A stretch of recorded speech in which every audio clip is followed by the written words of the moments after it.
प्रश्नोत्तर जो होंगे पहले, ये सारे प्रश्नोत्तर हम प्रश्नोत्तर में करेंगे। छंद में नहीं चाहिए उत्तर, हमको प्रश्नोत्तर में चाहिए है।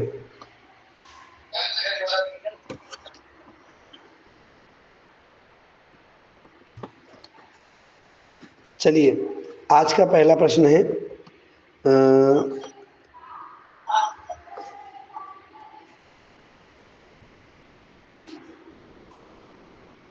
उत्तर दीजिएगा। शिल्पी जी, आप उत्तर दीजिएगा। आप तैयार हैं? जी भैया जी। आप बताइए हमें, निश्चय सम्यक दर्शन किसे, निश्चय सम्यक दर्शन, हाँ हाँ बोलिए भैया जी। निश्चय सम्यक दर्शन किसे कहते हैं? निश्चय सम्यक दर्शन अपने मने पर द्रव्यों से भिन्न अपनी आत्मा को जानना। अपनी आत्मा में लीन माने अपनी आत्मा में स्वरूप में लीन होना। नहीं, उसको जानना नहीं, अपनी एक मिनट, एक भैया जी, एक बार और बोलूं? हाँ बोलिए। माने जो अपने सात द्रव है उनसे विपरीत श्रद्धान करना, माने उनसे अलग अपनी आत्मा को मानना। देखो, जब हम कहते हैं ना निश्चय सम्यक दर्शन, जो पहले आपने बोला था ना, वो सही बोला था। उसमें केवल एक चीज थी, पर द्रव्यों से भिन्न अपनी आत्मा में रुचि। अच्छा, हाँ, जानने की जगह आत्मा में रुचि, इसका नाम है, हाँ जी, निश्चय सम्यक दर्शन। आइएगा स्वप्निल जी, आपसे क्वेश्चन है जी। आप बताइए हमें, जघन्य अंतरात्मा किसे कहते हैं?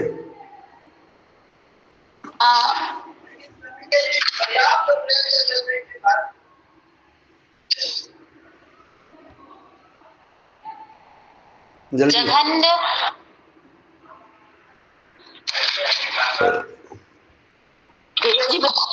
हाँ श्वेता जी आप बताइए। भैया जी, हाँ ये मैं बताऊं,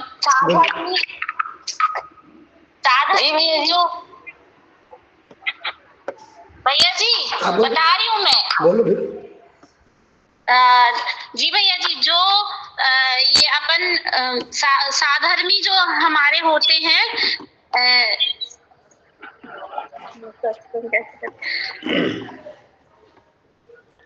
मैं आ रहा, बोल नहीं पा रहे, कोई और बोल दीजिए। जगन में अंतरात्मा में दृष्टि रहित होती हुई भी सम्यक दृष्टि है। बहुत बढ़िया। अपन क्या बोलेंगे?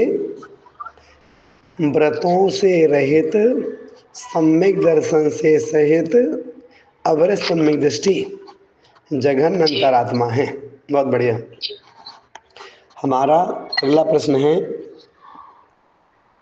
आत्मा के तीन भेद होते हैं, वे तीन भेद कौन से हैं? श्वेता जी आप बोलिए। जी भैया जी, बहिरात्मा, अंतरात्मा और परमात्मा, ये जो तीन भेद। दूसरा क्वेश्चन आपसे है, सात तत्व कौन कौन से हैं? सात तत्व जीव, पुद्गल, धर्म, अपने ये नहीं सब तत्व के, हाँ जीव, हाँ जीव अजीव, हाँ जीव अजीव, आश्रव, वंद, संवर, हिजरा और मोक्ष। बहुत बढ़िया। म्यूट कर लीजिए। अगला क्वेश्चन, रोली जी आपसे क्वेश्चन है, आप बताइए हमें, सकल परमात्मा और निकल परमात्मा में क्या अंतर है? कोई तीन अंतर बताइए। सकल परमात्मा जो शरीर सहित होते हैं, और निकल परमात्मा जो शरीर रहित होते हैं। सकल परमात्मा अरिहंत परमेष्ठी है और निकल परमात्मा सिद्ध परमेष्ठी है।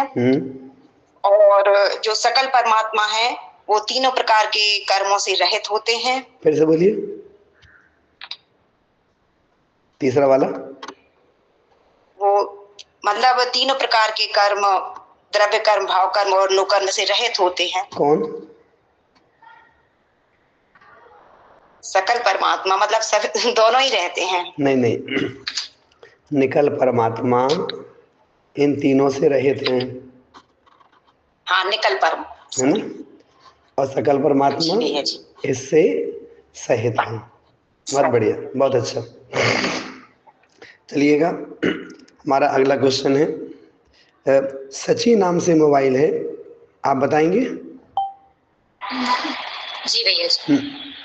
हमारा आपसे प्रश्न ये है कि सम्यक दर्शन के 8 अंग होते हैं, प्रारंभ के 4 अंगों के नाम बताएं। सम्यक दर्शन के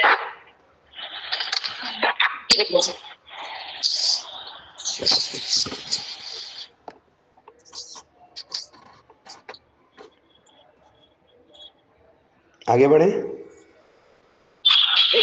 भैया। एक मिनट, रेशमा जी आप बताइए। जी भैया जी। सम्यक दर्शन के 4 अंग हैं। आपको 8 बताने, 8 बताने आपको, 8। जी भैया जी, मैं 8 बता देती हूँ। पहला है निशंकित अंग, दूसरा निष्कांक्षित अंग, तीसरा निर्विचिकित्सा अंग, चौथा अमूढ़ दृष्टि अंग, पांचवा उपगोहन अंग, छठवां स्थितिकरण अंग, सातवां वात्सल्य अंग और 8वां प्रभावना अंग। बहुत सुंदर। चलिएगा, अलका जी आपसे अगला क्वेश्चन है। आप बताइए हमें कि 7 तत्वों में ज्ञेय, हेय, उपादेय और ध्येय बताइए।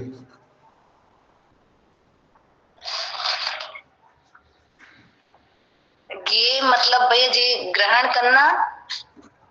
7 तत्वों में ज्ञेय, हेय, उपादेय और ध्येय।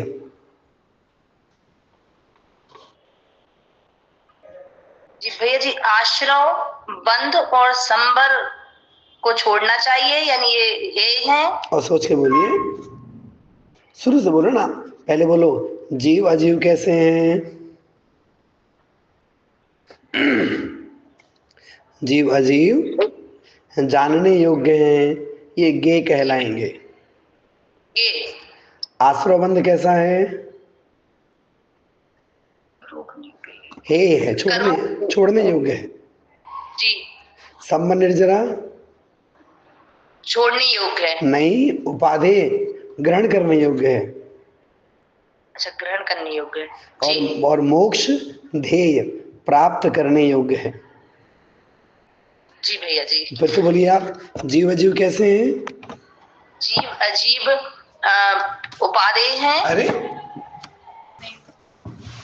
जीव अजीव ज्ञेय है, ज्ञेय। हम बोले नहीं, सबको सीखना है ना। जीव अजीव ज्ञेय। आश्रवबंध कैसा है? उपादेय नहीं, आश्रवबंध हेय, छोड़ने योग्य। ये मतलब छोड़ने योग्य। हाँ जी। संबंध निर्जरा उपादेय। जी भैया। और मोक्ष ध्येय हमारा लक्ष्य। ठीक है। जी। चलिए अगला क्वेश्चन। राजवी नाम से मोबाइल है, आप बताइएगा। अजीव द्रव्य कितने होते हैं, उनके नाम बताएं।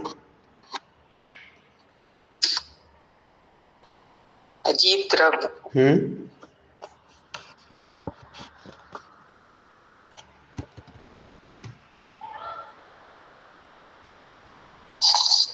उद्गल, धर्म, अधर्म, आकाश, काल। बहुत सुंदर। ये 5 अजीव द्रव्य होते हैं। बहुत बढ़िया।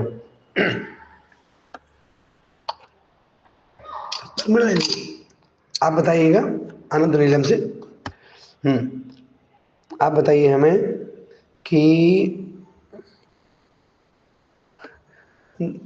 धर्म, अधर्म, आकाश और काल, इनकी परिभाषा एक एक शब्द में क्या बोलेंगे? धर्म, अधर्म, आकाश और काल। इनकी परिभाषा एक एक शब्द में। आकाश की तो पता है, जो सब शब्दों को स्थान दे वो आकाश शब्द है। ठीक है। और जो परिवर्तना है या परिणमन है, जो काल शब्द उसको कहेंगे, जो परिवर्तन में सहायक है। धर्म, अधर्म, या जी हम क्लास नहीं अटेंड कर। नहीं बन जाएगा। देखो, धर्म, अधर्म, द्रव्य जो चलाने में सहकारी है, अधर्म, और जो अधर्म जो ठहराने में सहकारी है। ठीक है। चलाने में मतलब जीव और पुद्गल चलते हैं ना, अच्छा, तो जीव पुद्गलों के चलाने में सहकारी धर्म द्रव्य, जीव और पुद्गल के ठहराने में सहकारी अधर्म द्रव्य। मतलब जो कर्मों में गति हो रही वो नहीं, कर्मों में नहीं, हम जीव पुद्गल में। अच्छा, देखो, म्यूट कर लो आप, म्यूट कर लो। जो धर्म अधर्म द्रव्य है ना, इसका मतलब पुण्य पाप नहीं, ये द्रव्य है। ये जीव और पुद्गल मूव करते हैं, उनके चलाने में सहकारी धर्म द्रव्य। जीव पुद्गल ठहरते हैं, ठहराने में सहकारी अधर्म द्रव्य होता है। समझ गए? अब हम जी भैया जी, जी हम जी जी आश्रव का बताते। आश्रव जो मतलब मन वचन काय रूप की नियोग है, मिथ्या दर्शन, अविरति और कसाय प्रमाद से युक्त जो आत्मा की प्रवृत्ति होती है उसे आश्रव कहते हैं। बहुत बढ़िया, बहुत बढ़िया। चलिएगा, हम आपको बता रहे थे जो जीव, पुद्गल, धर्म, अधर्म, आकाश, काल, ये जो 6 द्रव्य है ना, इन 6 द्रव्यों का संक्षेप में आपको हम लक्षण बताते हैं। ध्यान रखिएगा। जीव ज्ञान दर्शन वाला, पुद्गल स्पर्श रस गंध वर्ण वाला, धर्म द्रव्य गति हेतुत्व, अधर्म द्रव्य स्थिति हेतुत्व, आकाश द्रव्य अवगाहनत्व, काल द्रव्य वर्तना। पर देखो, काल द्रव्य वर्तना, आकाश द्रव्य अवगाहनत्व, अधर्म द्रव्य स्थिति हेतुत्व, धर्म द्रव्य गति हेतुत्व, पुद्गल द्रव्य स्पर्श रस गंध वर्ण, जीव द्रव्य ज्ञान दर्शन अथवा चेतना। याद रहेगा? जी भैया जी। हाँ, ये 6 द्रव्यों के संक्षेप में लक्षण हैं। भैया जी अजीब का क्या पढ़ना है? अजीब का कैसे बोलो? जी अजीब का आपने क्या बताया एक शब्द में? देखो, अजीव, जो अजीव द्रव्य है ना, तो जो पुद्गल, धर्म, अधर्म, आकाश, काल, ये 5 द्रव्य अजीव हैं। अभी हमने आपको अजीव के बारे में नहीं कहा। अभी हमने कहा है जीव, पुद्गल, धर्म, अधर्म, आकाश और काल। अगर आप पूछोगे अजीव का लक्षण क्या है, तो लिखिएगा, हाँ, तो लिखिएगा चेतना रहित अथवा ज्ञान दर्शन रहित अजीव कहलाता है। ठीक है? चलिए जी, हम सभी ने सम्यक दर्शन के 4 गुणों के बारे में भी सुना था। उन 4 गुणों के नाम बताने हैं। किट्टू नाम से मोबाइल है, किट्टू नाम से।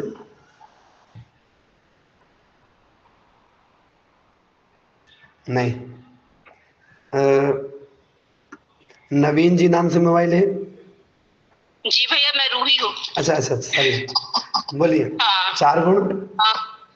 ये प्रशम, हम्म। संवेग और अनुकंपा, नहीं, प्रशम, संवेग, ठीक है, अनुकंपा ठीक है। और याद है यार, आस्तिक्य। आस्तिक्य, सॉरी, हाँ भैया, आस्तिक्य, ठीक है ना, फिर से बोलो। प्रशम, संवेग, अनुकंपा, आस्तिक्य, ये क्या कहलाते हैं? ये सम के गुण है, 4 गुण। बहुत सुंदर। हमने सम्यक दर्शन के गुण जाने, सम्यक दर्शन के अंग भी जाने। अब सम्यक दर्शन के जो 25 दोष होते हैं उनकी चर्चा प्रारंभ होगी कि सम्यक दर्शन के 25 दोष कौन कौन से होते हैं। देखिएगा, 6 ढाला, तीसरी ढाल और है तो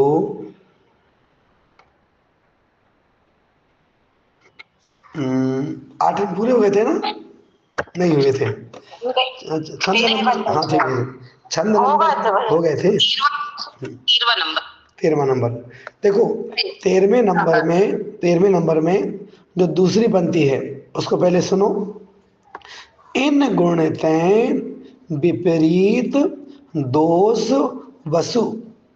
ये जो आपको 8 अंग बताए सम्यक दर्शन के, इन 8 अंगों से विपरीत दोष, वसु, वसु माने 8, इन 8 अंगों से विपरीत 8 दोष होते हैं, तिनको सतत खिपावें। उन दोषों को निरंतर दूर करते हैं, दूर करना चाहिए। क्या मतलब हुआ? मतलब ये जैन धर्म में शंका नहीं करना है ना। मतलब बहुत ज़्यादा सांसारिक भोगों की आकांक्षा नहीं करना। करेंगे तो कांक्षा कहलाएगी, वो दोष कहलाएगा। ऐसे ही शंका करेंगे तो शंका दोष कहलाएगा। ऐसे ही तीसरा, ग्लानि करेंगे, ग्लानि करेंगे तो हमारे सम्यक दर्शन में दोष लगेगा। आप संसार में किसी भी पदार्थ को देखकर ग्लानि का भाव मत करिए। फिर अमूढ़ दृष्टि का मूढ़ दृष्टि, मूढ़ मतलब मूर्ख श्रद्धा। श्रद्धा कैसी हो गई? मूढ़ हो गई। कोई भगवान, कोई मंदिर, जो दिखा सामने उसी को साष्टांग प्रणाम करने लगे तो क्या हो जाएगा? शंका, कांक्षा, विचिकित्सा, मूढ़ दृष्टि, ये 4 दोष हो गए। फिर उपगूहन का अनुपगूहन। अनुपगूहन का मतलब क्या? अपनी प्रशंसा करना, हमेशा प्रशंसा में अपनी लगे रहना, है ना। और है तो दूसरों की बात करोगे तो फिर दूसरों की निंदा करना, उसको बोलेंगे अनुपगूहन। फिर अस्थितिकरण, कोई धर्म से दूर हो रहा है, उसको धक्का मार दिया और पीछे चला गया वो, ये कहलाएगा अस्थितिकरण। फिर अवात्सल्य, तो अपने साधर्मियों से वात्सल्य ना करके घृणा करना, साधर्मी जनों से ईर्ष्या करना, घृणा करना, यह भी दोष कहलाएगा। ऐसे ही अप्रभावना, तो धर्म की प्रभावना ना करके धर्म की अप्रभावना करना, ऐसे करके ये क्या हो जाएंगे? वसु दोष। इन गुणतें विपरीत दोष वसु। 8 दोष कौन से हो गए? शंका, कांक्षा, विचिकित्सा, मूढ़ दृष्टि, अनुपगूहन, अस्थितिकरण, अवात्सल्य, अप्रभावना। तो ये 8 दोष कहलाएंगे। इन दोषों से बचने का प्रयास करना चाहिए। आ गया समझ में? एक बार बोल दीजिए। जी भैया जी। बहुत बढ़िया। भैया जी मुझे कुछ पूछना है। बोलिए। भैया जी आपने जी सम्यक दर्शन 8 अंग बताए हैं, तो ये 8 दोस्त मतलब सम्यक दर्शन के कहलाएंगे? हाँ। मतलब जो आपने देखो, आपको याद है ना, अभी 2 छंद पहले आपको सम्यक दर्शन के 25 दोष बताए थे। बोलो। जी भैया जी। है ना? तो 25 दोषों में 8 संकादी दोष ये कहलाते हैं। अच्छा जी भैया जी। हाँ, 8 संकादी दोष हो गए। अब आएंगे 8 मद, फिर आएंगे 6 अनायतन, फिर आएंगी 3 मूढ़ता। बात समझ गए हमारी? जी भैया जी। अब बात आती है 8 मद कौन कौन से होते हैं। तो आपको हम थोड़ा सा बता पाएंगे यार। मद मतलब क्या होता है, पहले उसको समझ लो आप। एक होता है मान। मान माने मैं भी कुछ हूं, इस प्रकार का जो भाव है ना हमारे अंदर में, इसको बोलते हैं मान। मान से बड़ा होता है अहंकार। अहंकार का मतलब क्या है? अपनी योग्यता के अनुसार सम्मान की चाह रखना। मतलब हमारे अंदर में एक इच्छा है, एक चाह है। क्या चाह रहती है?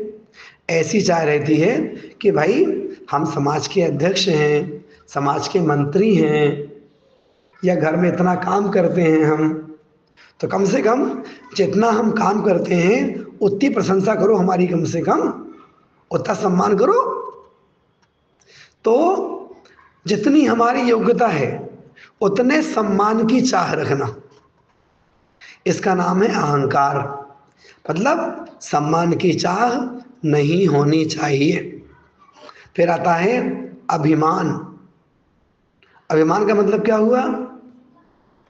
तो कहते हैं जितनी हमारी योग्यता है उससे ज्यादा सम्मान की चाह रखना, इसको बोलते हैं अभिमान। फिर होता है मद। मद माने अभिमान में चूर होकर अपने को छोड़ के दूसरों को तुच्छ समझना। ये सब फालतू समाज के लोग, सब फालतू लोग सब हैं, जो कुछ है केवल हम हैं। ऐसे परिवार में भी घर के लोगों को सब फालतू के लोग हैं, सब रोटी तोड़ रहे हैं, असली काम तो हम करते हैं। ऐसे ये मद कहलाता है। तो अभिमान में चूर होकर अपने को छोड़ के दूसरों को तुच्छ समझना, ये मद है। एक होता है घमंड। घमंड क्या है? धन पैसा आदि बढ़ने पर बोल चाल में परिवर्तन आ जाना। बोल मतलब बातों में, और चाल, बोल चाल में परिवर्तन आ जाना, इसको बोलते हैं घमंड।